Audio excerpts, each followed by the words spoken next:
लेकिन उससे पहले हम समझना चाहेंगे कि बाजार का मूड कैसे देख रहे हैं हमारे एक्सपर्ट। मुनाक नेटवर्क कैपिटल के मानव चोपड़ा जुड़ चुके हैं, एंजल ब्रोकिंग के मयूरेश जोशी। आप दोनों का ही स्वागत है। मानव, निफ्टी में क्या करें, बहुत ही फ्लैट दिख रहा है निफ्टी, कोई ज्यादा ना बहुत बड़ी गिरावट है ना ज्यादा तेजी है, क्या करना चाहिए? देखिए, for the near term perspective bias अभी भी मार्केट में अपसाइड का ही रहेगा। मोस्ट इंपॉर्टेंटली बात देखने वाली ये है कि Nifty is trying to maintain its gains above the 7900 levels. तो जब तक नियर टर्म में 7900 सपोर्ट होल्ड कर सकता है, आई थिंक मार्केट में अभी भी अपसाइड रूम आना बाकी है।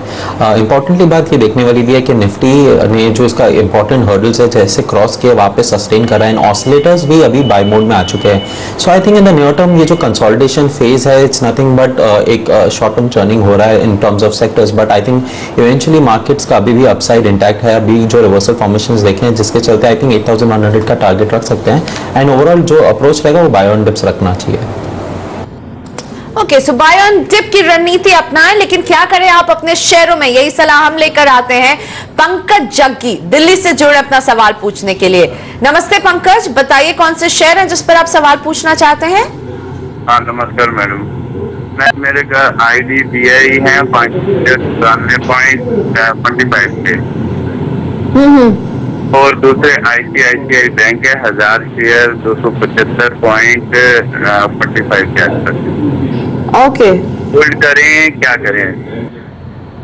अच्छा, बैंकों में आपकी रुचि लग रही है, और ये दोनों ही शेयर्स आपने जो खरीदा है उससे थोड़े से अभी नीचे नजर आ रहे हैं। IDBI में भी 2 रुपए कुछ पैसे का नुकसान हो रहा है, ICICI में भी 2 रुपए 80 पैसे के नुकसान पर बैठे हुए हैं ये। मानव, पंकज को क्या सलाह देंगे? IDBI और ICICI बैंक का चार्ट आपको कैसा दिख रहा है? देखिए, for the near term perspective IDBI definitely buy on hold की सलाह ही रहेगी।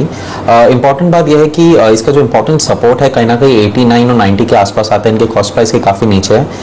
लोअर लेवल्स में मिले तो IDBI में इन्हें सलाह दूंगा कि लोअर लेवल्स में एक और बार एवरेज आउट करना चाहे तो for short term trading perspective definitely करना चाहिए। इसका जो इवेंचुअल अपसाइड टारगेट हमें देखने मिल रहा है फॉर द नियर टर्म करीब 105 के आसपास है, जो पॉसिबल है नेक्स्ट 1 और 2 मंथ्स इन्हें मिल सकता है। स्टॉक एक्चुअली रिसेंटली काफ़ी चल चुका है, तो नियर टर्म में एक शॉर्ट टर्म कंसोलिडेशन करके तो ही इसमें हमें अपसाइड न्यू मोमेंटम देखने मिले। ICICI बैंक अभी तक इसका जो बॉटम फॉर्मेशन चल रहा है, इसका इंपॉर्टेंट सपोर्ट कहीं ना कहीं 260 के आसपास है। सो अगर स्टॉक लोअर साइड में 260 के आसपास इन्हें मिले तो definitely he should look to average out. Overall जो भी हमारा व्यू है दोनों स्टॉक्स में होल्ड का ही है, एंड ICICI बैंक ऐसा मानना है कि at least in next few months ये stock would test its levels of 325. और अब बजाज ऑटो के president business development S Ravi Kumar जुड़ रहे हैं हमारे साथ। गुड मॉर्निंग मिस्टर कुमार, आपसे पूछना चाहेंगे बजाज ऑटो के जो बिक्री के नंबर्स हमारे सामने हैं थोड़े डिसअपॉइंटिंग हैं, क्या वजह देख रहे हैं इस कमजोरी के पीछे आप? Priyanka, thank you very much. Basically I think ये जो नंबर्स है टोटल में देखा तो it is looking flat, but I think we have to look at the 2 major components because apna 50% is being sold roughly in India and other half is being exported. This month in the domestic market the performance has been very good. Two-wheeler motorcycle industry में total growth of the industry month that is November 14 to November 15 is just about 1.6% according to the numbers we have here, and our growth has been almost 20%. ये जो 20% growth in domestic motorcycle industry, that is damn good for us. Mainly the Avengers, almost all the brands have done well. Avengers, which we recently put out 3 models, that did very well. From almost 3,000 odd units, we did about 13,000 and odd units. Almost 300% growth in Avengers sale has happened in domestic. And udhar kahani khatam nahi hua. You see the last of the variants that we launched is going national now. And we already have scheduled production of almost 20,000 units in Avengers. So Avengers is a great story. Again, 3-wheelers domestic has also done very well. Our market share has been going up in diesels. We have grown this month in November 15 to November 14 by 34%. So that जी. is a great story. Domestic has been very good for us. Okay so तो Avengers please आपके लिए domestic बहुत performance. अच्छा साबित हो रहा है इसका बिजनेस। ये सुनकर खुशी हुई कि एवेंजर्स पे राइड करना पसंद कर रहे हैं, लेकिन चिंता एक्सपोर्ट्स के नंबर्स भी दे रहे हैं रवि कुमार जी। 50% वॉल्यूम जो है आपका एक्सपोर्ट से आता है। कौन से वो मार्केट है जिनमें दिक्कत आप देख रहे हैं एक्सपोर्ट के लिहाज से? हर एक मार्केट में if you see the market condition, market share and our acceptance of the brand and what we are doing in the local market, absolutely there is no dikkat in any market. We are as strong as we were in the recent quarters, so there is no problem. Our market share has actually been improving. But what you are saying is absolutely right. This month performance has not been good at all, but everything has come because of completely external factors which nobody's control. For example, Nepal में जो problem है आपको मालूम ही है. So in that place we thought that the solution will come quickly, at least Diwali के लिए तो हो जाएगा करके, but it is still not resolved.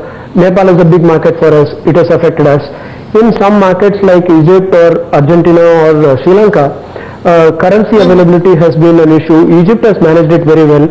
Argentina was going through an election, and that is a problem.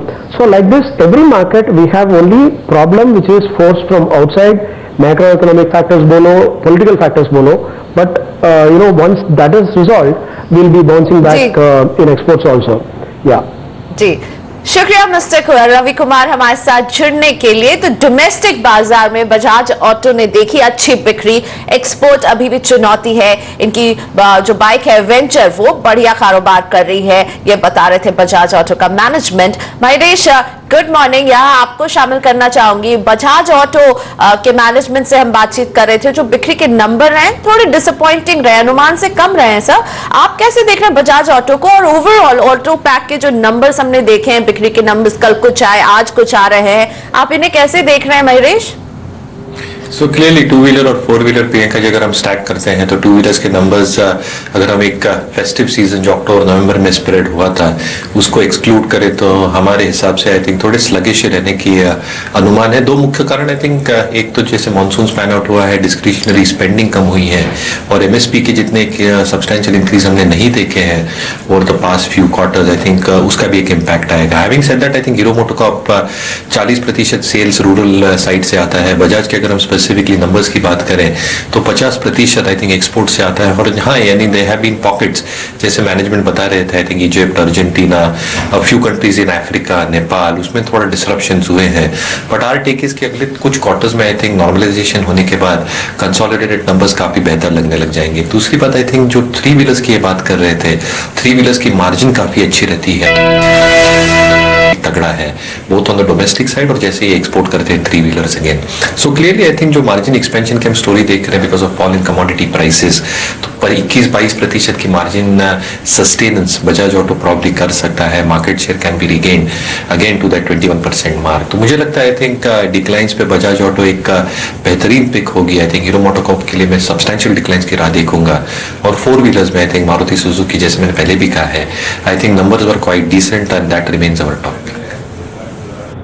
Okay, so auto कंपनियां पेश करें अपने बिक्री के नंबर, इस पर महेश बता रहे थे इनकी पसंद क्या है, फोकस में रहने चाहिए आज ऑटो शेयर, क्योंकि बिक्री के नंबर के बाद आज स्टॉक्स रिएक्ट कर रहे हैं। बजाज ऑटो में हम गिरावट देख रहे हैं, बिक्री के नंबर अच्छे नहीं रहे। टाटा मोटर्स और टीवीएस मोटर में भी दबाव है, लेकिन हीरो मोटोकॉर्प जरूर हीरो निकल कर आ रहा है, नंबर्स भी इसने उम्मीद से बेहतर दिए हैं और आज भी हरे निशान पर कारोबार कर रहा है। हम लेते एक छोटा सा ब्रेक, लेकिन हम आगे शामिल करेंगे शेयरों से जुड़े आपके सवालों को, जिसका जवाब देंगे हमारे मार्केट एक्सपर्ट। हमारा फोन नंबर भी आपकी स्क्रीन पर है, जरूर संपर्क कीजिए हमारे साथ और पूछिए कि आपको अपने शेयर में क्या करना चाहिए। हम अभी हाजिर हो रहे हैं।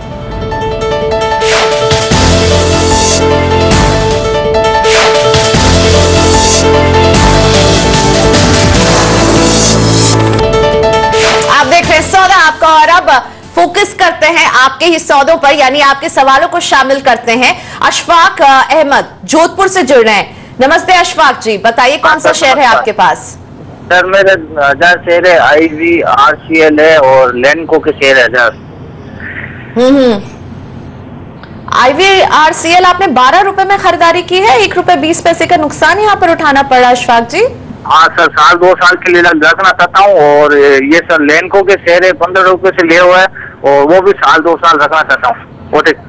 ओके, और दोनों में ही नुकसान हो रहा है। चलिए आपका सवाल रखते हैं महेश के सामने। महेश साहब, IVRCL और लैंको इंफ्रा है इनके पास, 1-2 साल का नजरिया रखते हैं, और IVRCL में हम जिस तरह के अब मैनेजमेंट में बदलाव की बातें सुन रहे हैं, डेट रिस्ट्रक्चरिंग के राह पर चल पड़ी है कंपनी, क्या सलाह देंगे सर IVRCL में और लैंको में इसके बाद? सो क्लियरली दोनों कंपनी में प्रियंका जी आई थिंक ये स्टेप्स लेने पड़ेंगे, और जो डीलेवरेजिंग है आई थिंक ये बहुत ज़रूरी हो गया है, क्योंकि जैसे इनकी बैलेंस शीट वीकनेस है, जैसे इनके इंटरेस्ट कॉस्ट है, क्योंकि इसमें ऑपरेटिंग लेवरेज बिल्कुल नहीं आ रहा है, आई थिंक नंबर स्टैकअप नहीं हो रहे हैं। तो क्लियरली आई थिंक जो निवेशक है I think he has to take a call. अगर ये रहना चाहते हैं इसमें तो you have to give extreme long amount of time, 3 से 4 साल रिकवरी देखने के लिए और अच्छा खासा पैसा बनाने के लिए। इसलिए I think at this point of time considering जहां पे मार्केट्स है, मुझे लगता है एक बॉटम अप अप्रोच अगर आप रखते हैं और मिड कैप यूनिवर्स में आप स्टॉक स्पेसिफिक रहते हैं तो आई थिंक काफी बेहतर होगा। अगर यही स्पेस में रहना चाहते हैं तो मुझे लगता है आई थिंक इंफ्रास्ट्रक्चर स्पेस से NBL इंफ्रा ये काउंटर बहुत अच्छी तरह से पसंद आ रहा है हमको। ऑर्डर बुक काफी डिसेंट है, 2150 करोड़ के आसपास, 2500 करोड़ या 3000 करोड़ के ऑर्डर्स एक्सपेक्टेड है इन द नेक्स्ट हाफ। तो क्लियरली मुझे लगता है I think EBITDA margin expansion, earnings growth और जो डेट इक्विटी है 1.6 टाइम कंसोलिडेटेड बेसिस पे ये पीक ऑफ हो जाएगी, तो कैश फ्लोज इंप्रूव होंगे, मार्जिन एक्सपेंशन होगा, तो आप ये काउंटर देख सकते हैं। हालांकि आई थिंक IVRCL और लैंको को आपको काफी समय देना पड़ेगा to recover your price. Okay, तो थोड़ा सा समय इन दोनों में ही आपको देना पड़ेगा। अशफाक जी ये कह रहे हैं हमारे एक्सपर्ट, वक्त हो गया है ब्रेक का, लेकिन ब्रेक के बाद हमारे एक्सपर्ट से जानिए क्या करना चाहिए आपको अशोक लेलैंड, गति और एक्सिस बैंक में।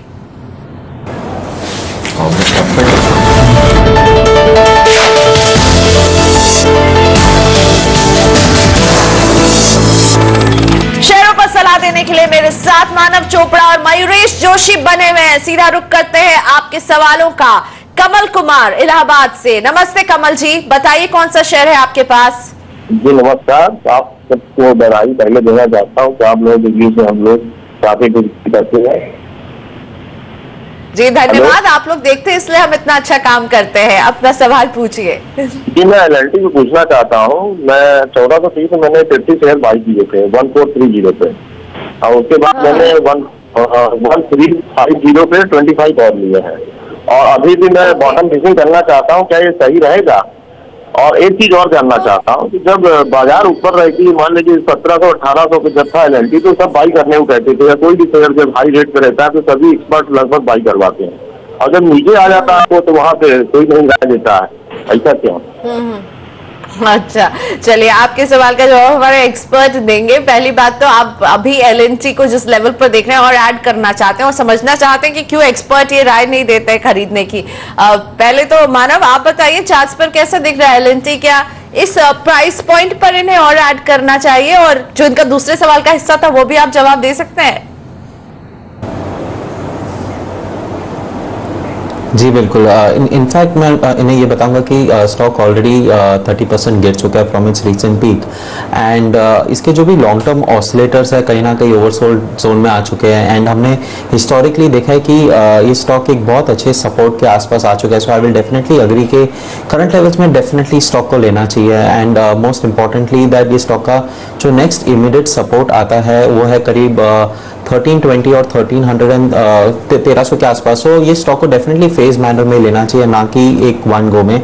हमारा ऐसा मानना है कि एटलीस्ट मीडियम टर्म पर्सपेक्टिव में टू लॉन्ग टर्म पर्सपेक्टिव में stock would regain at least its previous ground, and हमारा upside medium term long term का टारगेट करीब 1550-1600 का है। एंड इनका जो एक क्वेश्चन था कि हायर लेवल्स में सेल रिकमेंडेशंस नहीं मिलते, बिल्कुल इनफैक्ट अगर देखेंगे तो हर एक स्टॉक का और हर एक एनालिस्ट का एक डिफरेंट अप्रोच होता है। मोस्ट इंपॉर्टेंटली अगर कोई एनालिस्ट का एक शॉर्ट टर्म व्यू है सो वो एक शॉर्ट टर्म ट्रेडिंग पर्सपेक्टिव के हिसाब से ट्रेड करता है। अगर लॉन्ग टर्म व्यू है तो मेरे हिसाब से ये लार्सन एज अ स्टॉक एक लॉन्ग टर्म बाय में है, since last 5 to 6 years. So ये जो करंट गिरावट अगर हम लास्ट में देख रहे हैं, ये एक शॉर्ट टर्म करेक्शन है of a larger up trend.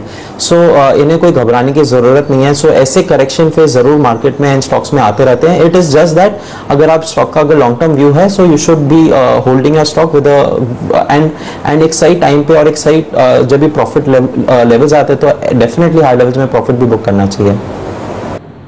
Okay, तो ऐसा नहीं है कि आप प्रॉफिट से दूर हैं, प्रॉफिट भी बुक करें, लेकिन आपका जो नजरिया है उस डिसिप्लिन को फॉलो करने के लिए कह रहे हैं मानव आपको. यहाँ पर मनोज कुमार से बात करते हैं, धनबाद से जुड़ रहे हैं. नमस्ते मनोज जी, बताइए कौन सा शेयर है आपके पास?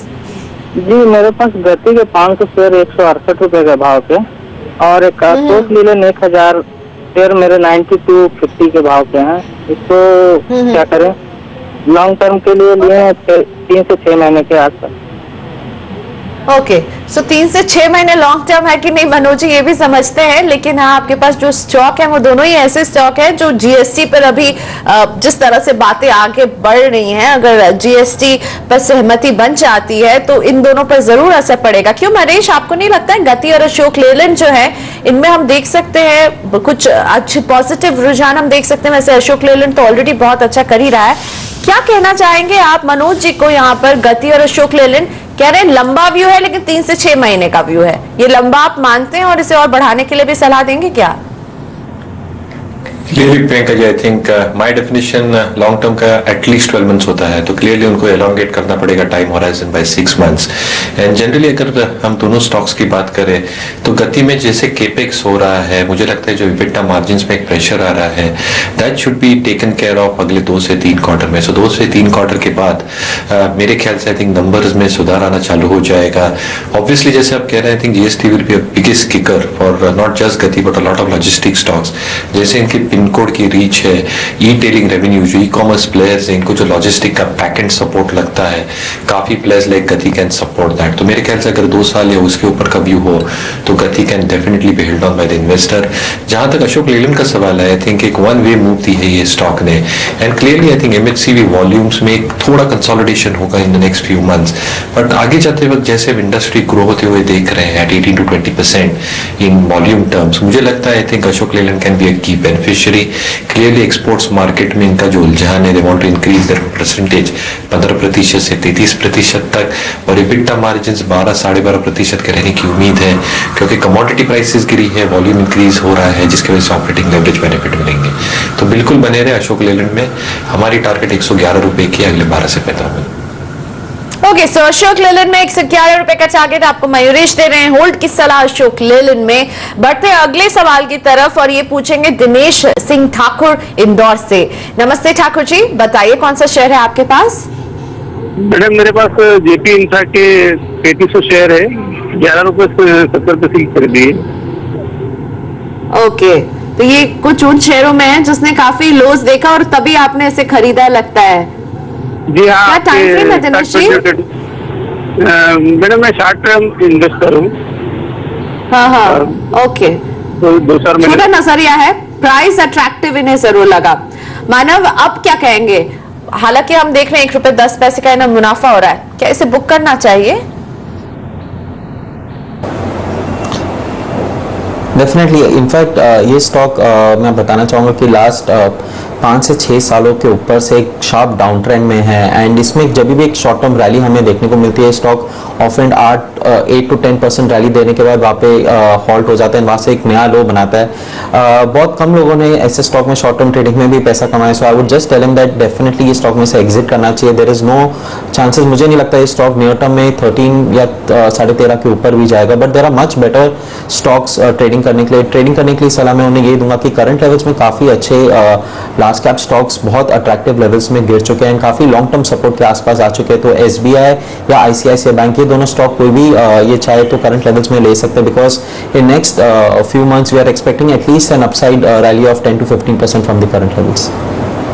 ओके, सो मानव देख रहे कि जो आपने अट्रैक्टिव प्राइस में खरीदा और जो भी मुनाफा हो रहा है जेपी इंफ्रा में, उसे बुक करें, निकले. एसबीआई और आईसीआईसीआई बैंक ने अच्छे पिक्स लग रहे हैं इस बाजार में. लेते एक छोटा सा ब्रेक, लेकिन आगे चेन्नई में भारी बारिश की वजह से किन सेक्टर और शेयरों पर दिख रहा है दबाव? डिटेल्स के साथ जुड़ेंगे हमारे सहयोगी डिम्पी कालरा.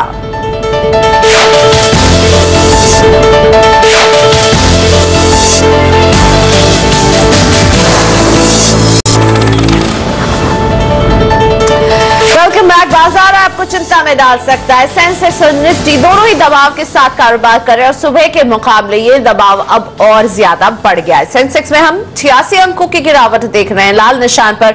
निफ्टी में 33 अंकों की गिरावट है। मिड कैप में भी कमजोरी हावी हो रही है 40 अंकों की गिरावट के साथ, और सबसे ज्यादा बाजारों को कमजोर कर रहे हैं बैंक, और इसलिए हम बैंक निफ्टी में भी दबाव देख रहे हैं। और अगर आप निफ्टी के स्क्रीन को देखेंगे तो ज्यादा शेयर्स हैं जो लाल निशान में नजर आएंगे, यानी लाल निशान हावी हो रहा है।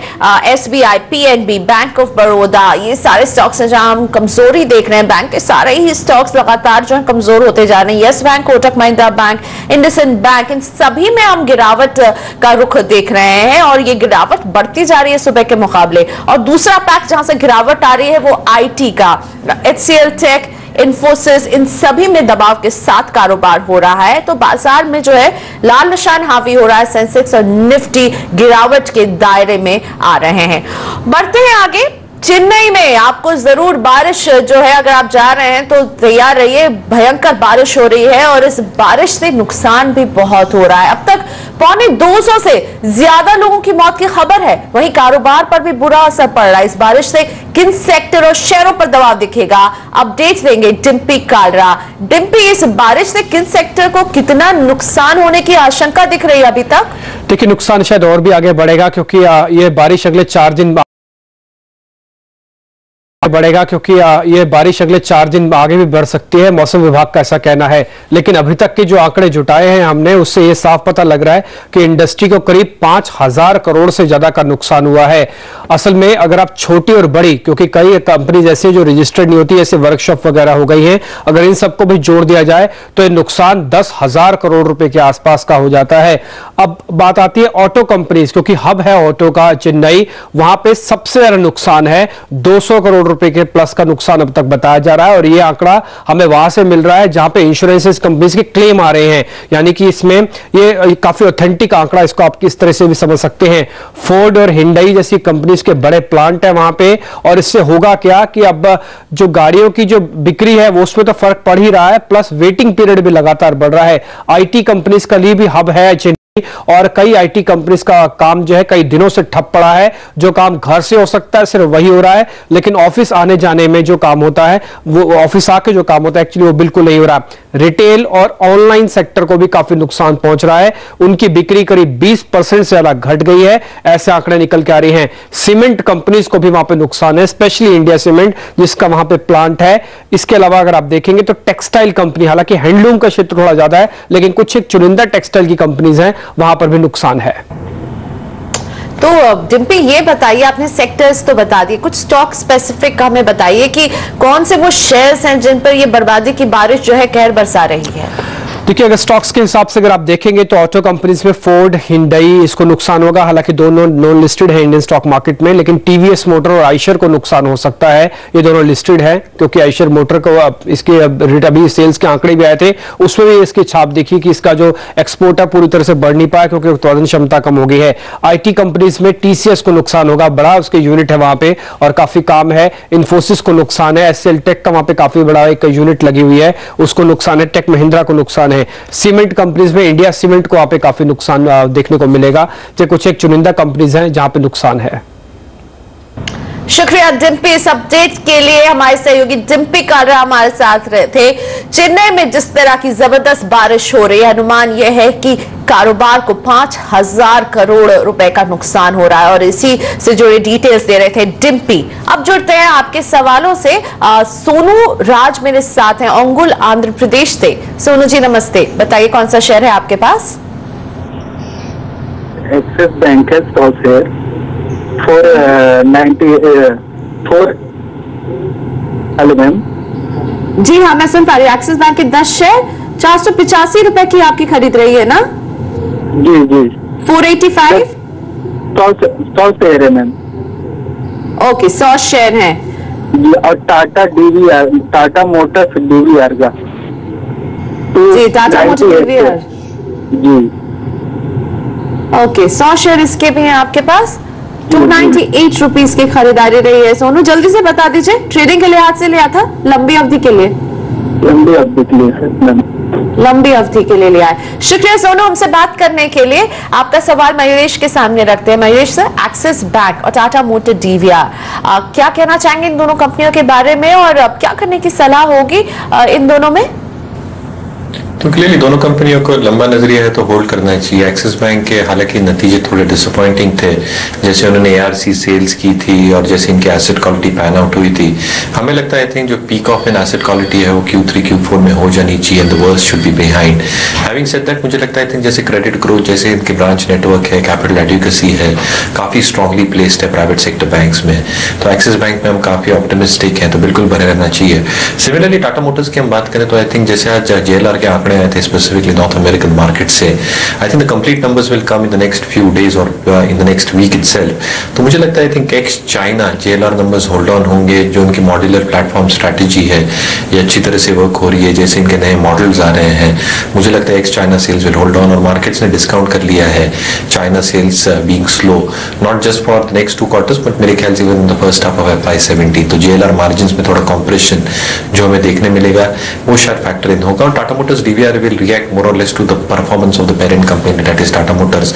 और जो ये डिस्काउंट पे चलता है टाटा मोटर्स के, कहीं ना कहीं आई थिंक एक गैप भी ब्रिज हो जाएगी। तो मेरे ख्याल से I think Tata Motors DVR को भी होल्ड करना चाहिए अगर आपका लंबा नजरिया है तो। ओके, सो इसी के साथ हम लेते एक छोटा सा ब्रेक, लेकिन अभी और भी कई सवाल आपके बाकी हैं, उन्हें हम शामिल करेंगे और स्टॉक्स पर चर्चा करेंगे। साथ ही बजाज ऑटो क्वाड्रीसाइकिल भारतीय बाजार में उतार पाएगी या नहीं, ये आज साफ हो सकता है। इसी से जुड़ी डिटेल लेकर आएंगे हमारे संवाददाता रोहन सिंह।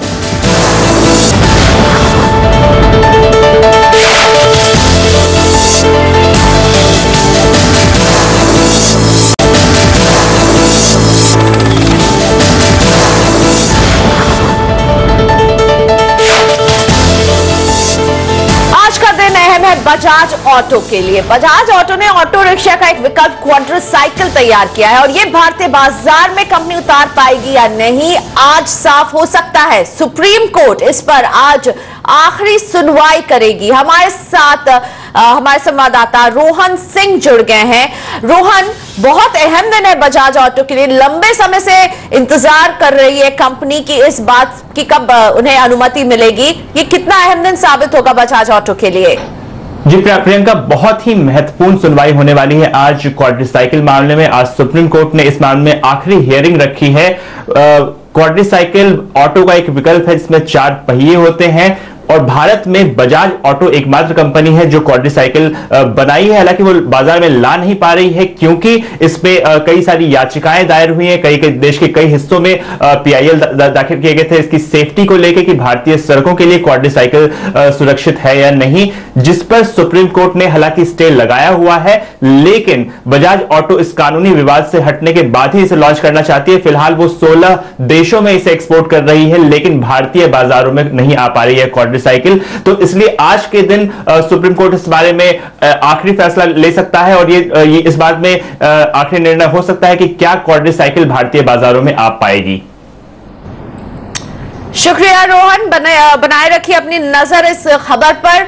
बजाज ऑटो की क्वाड्रीसाइकिल जिसे क्यूट भी कहा जाता है उस पर आज सुनवाई का आखिरी दिन है। सुप्रीम कोर्ट में सुनवाई चल रही है। हम इसका अपडेट आपको देते रहेंगे, लेकिन फिलहाल अपने दर्शकों के सवालों का हम रुख करते हैं और हमारे पास है प्रदीप सिंह का सवाल खोपोली महाराष्ट्र से, जो जानना चाहते हैं कि सिंटेक्स में ये इन्वेस्ट करना चाहते हैं, 2 से 3 साल का नजरिया रखना चाहते हैं सिंटेक्स में। क्या हमारे साथ जुड़ चुके हैं प्रदीप जी? नमस्ते प्रदीप जी, मेरी आवाज आ रही है? हाँ नमस्कार मैडम। नमस्ते सर, आप सिंटेक्स के बारे में सवाल पूछना चाहते हैं ना? जी, सिंटेक्स और JP इंफ्रा। अच्छा, JP इंफ्रा में हमारी बातचीत हो गई है, लेकिन सिंटेक्स में लंबी अवधि का नजरिया है ना? इन्वेस्ट लिखा आपने तो मैं समझ रही हूँ कि लंबी अवधि के लिए 2 साल मैक्सिमम। 2 साल मैक्सिमम। शुक्रिया प्रदीप जी हमसे बात करने के लिए। आपका सवाल रखते हैं मयूरेश से। आप देखते रहिए टीवी, आप जवाब सुन पाएंगे मयूरेश का। मयूरेश, सिंटेक्स 2 साल के लिए JP इंफ्रा में मोटा मोटी हमने बात कर ली थी, एक टेक्निकल कॉल लिया था, क्या आप एक फंडामेंटल कॉल देना चाहेंगे JP इंफ्रा में और सिंटेक्स में क्या सलाह होगी? नहीं, clearly I think JP infra से तो मैं दूर ही रहूंगा। और जहां तक सिंटेक्स का सवाल है, और अगर 2 से 3 साल का व्यू है तो बिल्कुल ये स्टॉक का ये लेवल या डिक्लाइंस पे खरीद लेना चाहिए। क्लियरली इनके जो बिजनेस डिविजन्स है, प्रीफैब्स काफी अच्छी तरह से परफॉर्म कर रहा है। मोनोलिथिक सेगमेंट है जो हाउसिंग सेगमेंट को केटर करता है, वहां पे थोड़ी दिक्कतें हम देख रहे हैं, लेकिन over the next few quarters मेरे ख्याल से आई थिंक ये भी थोड़ा स्मूथ हो जाएगा। जहां तक इनके स्पिनिंग और टेक्सटाइल यूनिट की बात आई, ऑपरेशनल जो केपेक्स लगेगा, I think that will also have some amount of a positive turn FY17 onwards। तो FY16 में जैसे हम कैश फ्लोज का अनुमान लगा रहे हैं, कैश फ्लोज थोड़े नेगेटिव रह सकते हैं because of capex both on the maintenance side as well as on the operating front. जहां तक रिटर्न रेशियोज का सवाल है, मेरे ख्याल से 11-12% पे जो ROE ROCs है वो डेफिनेटली इंप्रूव होंगे अगले 2 साल में। और जहां तक इनके EBITDA मार्जिन का सवाल है, we are expecting that to remain stable around 17-18%। तो क्लियरली आई थिंक अगर हम FCCB कन्वर्जेंस की बात करें तो I think the dilution risk is largely behind Syntex।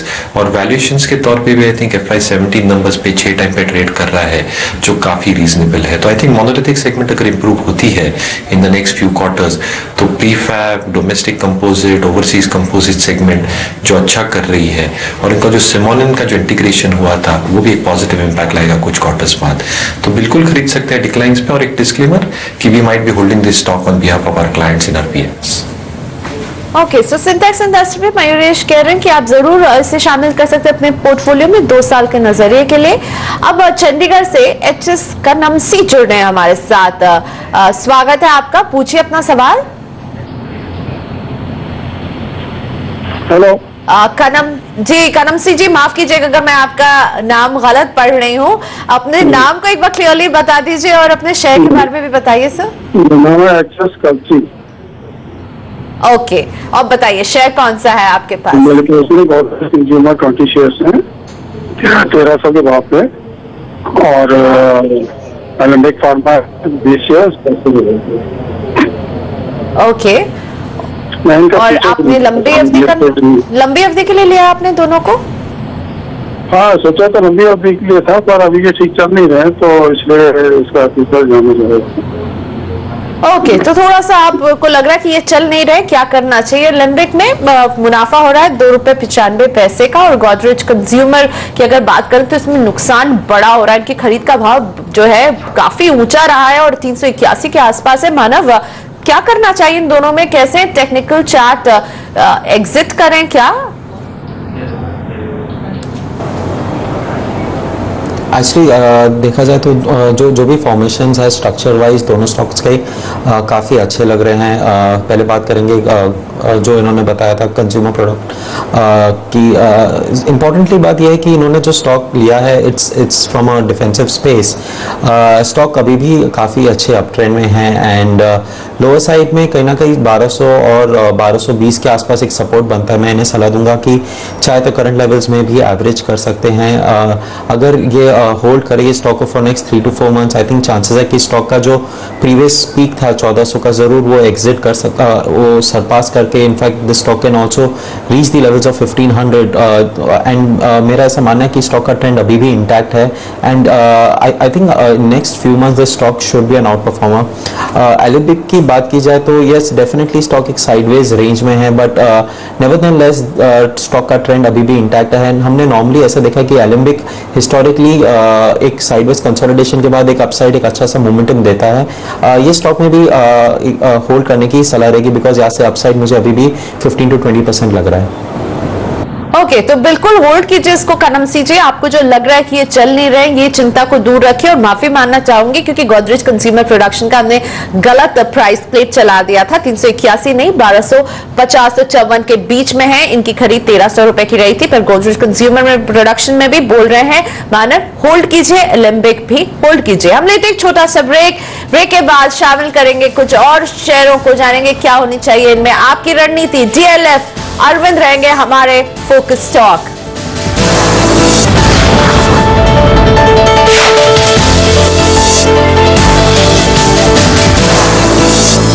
अब बात करते हैं अपने दर्शकों से, जानते हैं उनके शेयर्स के बारे में। प्रभात कुमार पटना से जुड़ रहे हैं। नमस्ते प्रभात जी, बताइए कौन सा शेयर है आपके पास? प्रभात जी, मुझे आपकी आवाज आ रही है, पूछिए अपना सवाल।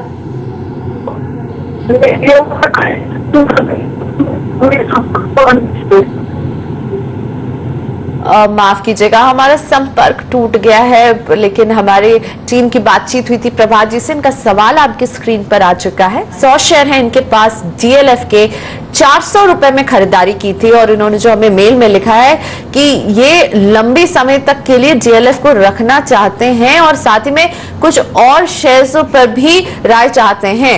मयूरेश, डीएलएफ क्या लंबे समय के लिए आपको अच्छा लगता है? इनकी खरीद का भाव जो रहा है वो तो बहुत उससे दूर चले गए हैं और निवेश के लिए भी चाह रहे हैं। क्या बताएं उन्हें लंबी अवधि के लिए कोई शेयर दो?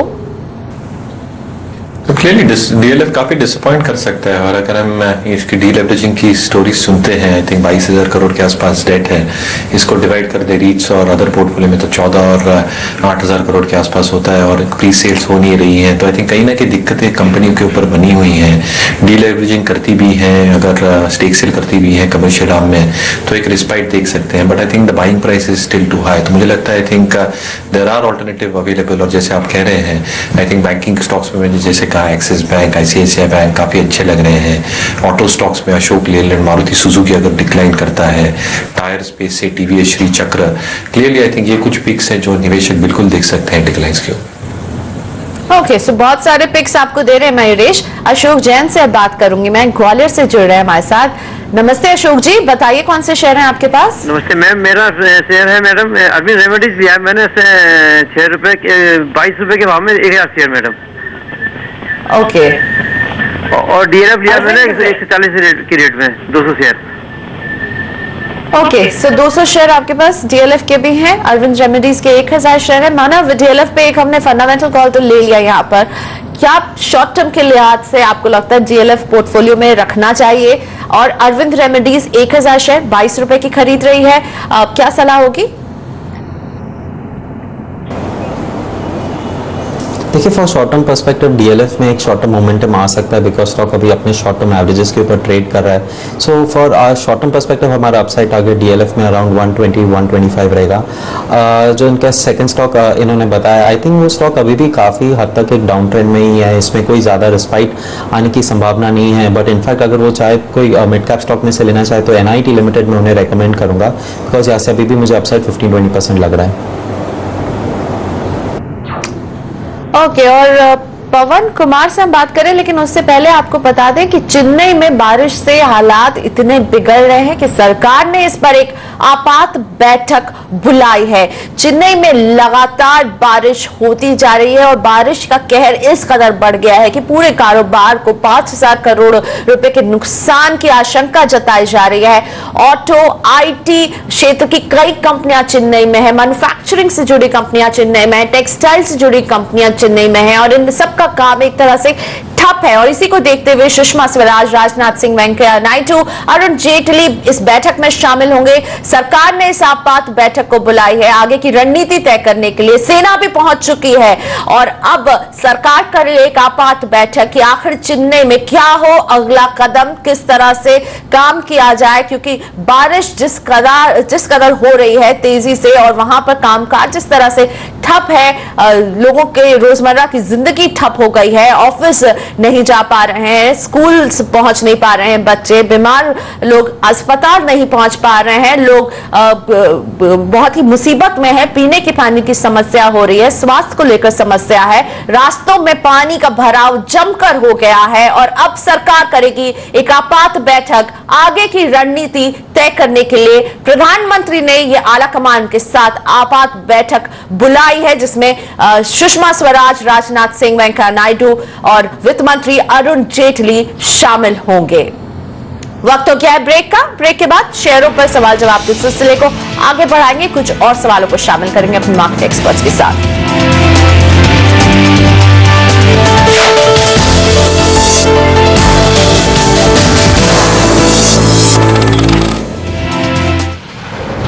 तो हमारे दोनों ही कैप्टन डिम्पी और कैप्टन हेमंत की टीम जबरदस्त रिटर्न दे रही है, तो सुबह 7:30 बजे बिल्कुल ना भूले सीएनबीसी आवाज देखना, क्योंकि हमारे दोनों ही कैप्टन अपनी टीम को इसी वक्त पेश करते हैं। और अब बात करते हैं अपने दर्शकों से। पवन कुमार मेरे साथ जुड़ रहे हैं उत्तराखंड से।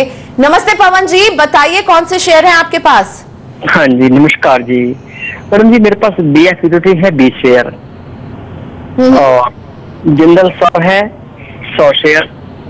दोनों की आप खरीद का भाव भी बता देंगे, BF यूटिलिटी और जिंदल 100 में? 1300 रुपए मैडम और जिंदल 100 का है 73। तो मैडम ये पूछना चाह रहा था मैं इसमें कि मैं ये 3-4 महीने मैक्सिमम रख सकता हूँ, मेरा लॉस कितना कवर हो जाएगा, या मुझे रखना चाहिए या बेच देना चाहिए, या इनको बेच करके मैं लिफ्टिन खरीद लूँ 4-6 महीने के लिए? पवन, आपके तमाम सवालों का जवाब पूछते हैं। यहाँ पर मानव हमारे साथ हैं। मानव, कैसे दिखते हैं ये दोनों आपको चार्ट्स पर, और क्या करना चाहिए? नुकसान हो रहा है यहाँ पवन जी को, क्या करने की सलाह देंगे अभी आप? देखिए, मैं सबसे पहले BF यूटिलिटी के बारे में इन्हें बताऊंगा। स्टॉक ने मीडियम टर्म पर्सपेक्टिव में एक अच्छा सा रिवर्सल फॉर्मेशन दिया है एंड क्लास 3 से 4 महीनों में एक साइडवेज कंसोलिडेशन में है। मैं इन्हें सजेस्ट करूंगा कि एटलीस्ट 2 से 3 महीने के लिए स्टॉक को होल्ड कर सकते हैं, बिकॉज यहाँ से एक अपसाइड मोमेंटम रैली आ सकती है जो इस स्टॉक को एटलीस्ट 700 to 750 के आसपास ले जाए एंड हाई लेवल्स में एक प्रॉफिट बुकिंग करनी चाहिए। जिंदल स्टॉक काफ़ी टाइम से एक अंडर परफॉर्म आ रहा है, सो हाई लेवल्स में डेफिनेटली इस स्टॉक को एग्जिट करना चाहिए।